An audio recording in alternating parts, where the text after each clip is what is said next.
So let's talk about some of the physics of air movement, some basic principles we need to understand. Air flows from high pressure to low pressure.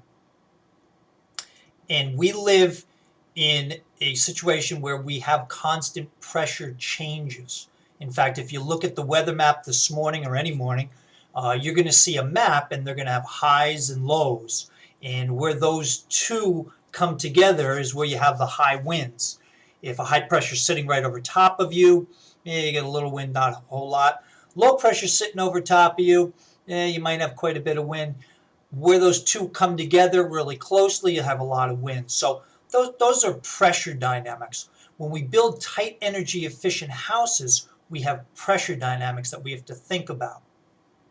Exhaust only devices such as a range hood, which blows air from our stoves outside so we don't get any grease and smoke.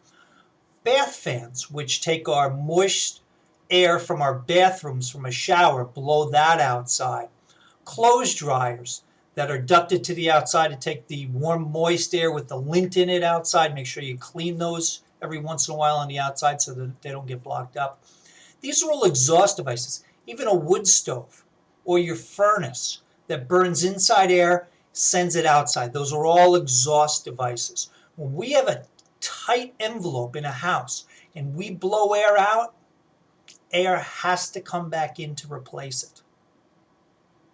That can present a pressure problem. And this is something we have to take really serious.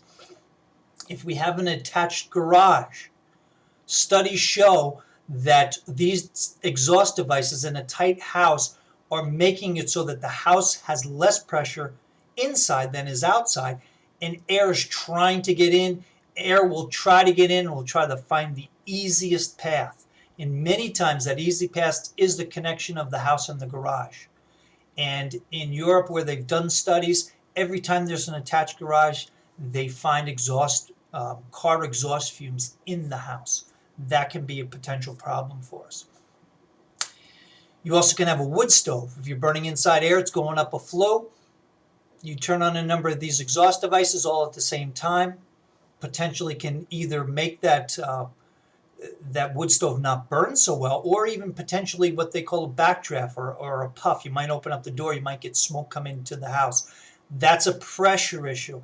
The air from outside is trying to get in. That flue may be the easiest way. So we have to consider all of these things. It's one of the reasons I believe that exhaust only, a bath fan, is not a good idea in a house. Because in a tight house, that's going to create these pressure issues. In an old leaky house, wasn't a problem. When you look across the border in Canada, I was told when I was up there getting trained that 99% of the new house starts use a mechanical ventilation system, an HRV or an ERV, to ventilate the house.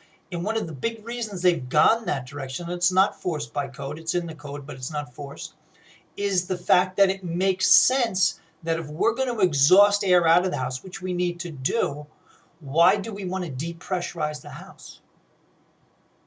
So a mechanical balance system, we're going to exhaust the same amount we're bringing in, and we're going to get the heat recovery. I'll cover that in another section. So we have to consider these pressure issues, and really, do we want to be living in a house that we're constantly depressurizing?